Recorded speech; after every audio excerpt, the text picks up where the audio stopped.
که غواړئ ښځه حامله کړئ نو په دغه شپه باندې کوروالی وکړئ. سلامونه دوستانو، یو ځل بیا هم درته د یوې نوې ویډیو سره راغلی یم. امید لرم چې تاسو به هم ټول روغ جوړ تیار وئ او دا ویډیو به راسره تر پایه وګورئ. د ویډیو د شروع کېدو مخکې باید یوه ضروري یادونه وکړم، که تاسو تر اوسه زموږ چینل نه وي سبسکرایب نو مهرباني وکړئ چینل درسره سبسکرایب کړئ او ورسره په خوا کې د زنګ نشان هم کلیک کړئ. دوستانو، ډیر کسان داسې دي چې دوی په دوی کې کومه ستونزه وي او نه هم میرمن کومه ستونزه لري، خو بیا هم د دوی اولادونه نه کیږي.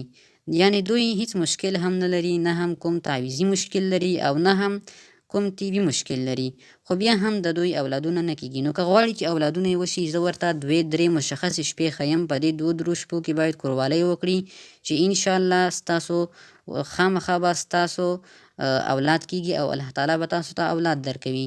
دوستانو، کله چې ښځه حیض واخلي، یعنی میاشتنی عادت ورته راشي او حیضه شي، نو د اولې شپې نه چې کله حیض ورته شروع شو، تاسو د اولې شپې نه دا شپې شمارئ تر 12مې شپې پورې.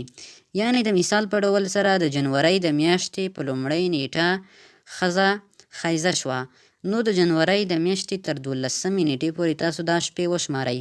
په دې 12 شپو کې هغه د ښځې ناپاکې شپې هم راځي چې په هغو کې دې مریضه وه، او ځینې پاکې شپې هم یو څو دانې پکې راځي.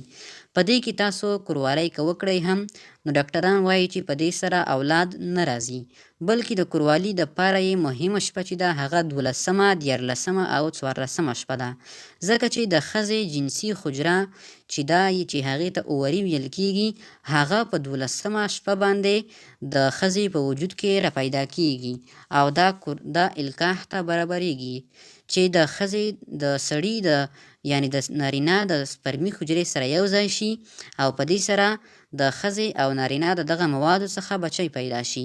دغه کله چې په 12مه شپه باندې د ښځې په وجود کې راپیدا شوه، دا بیا 3 ورځې وخت لري، یعنی 14مه 14مه ورځ وخت هم لري چې دغه ژوند وکړي. خو که په دې 3 شپو کې د سړي مواد ونه رسېدل، نو بیا دا مري او له منځه ځي او بیا به راتلونکې میاشت تاسو انتظار ورته کوئ، ځکه چې په هره میاشت کې یوه دانه دغه اووري یا د ښځې جنسي حجره جوړیږي.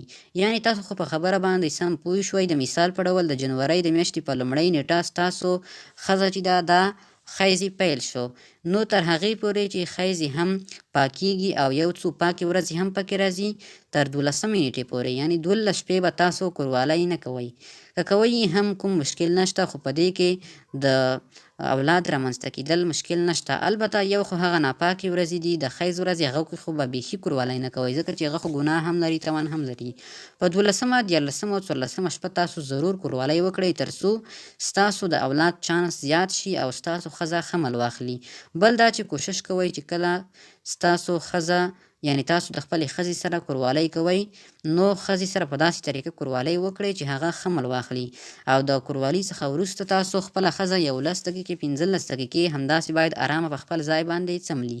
د ویډیو لیدلو مو مننه. ویډیو لایک، چینل سبسکرایب کړئ. که کومه پوښتنه لرئ په کمنټ کې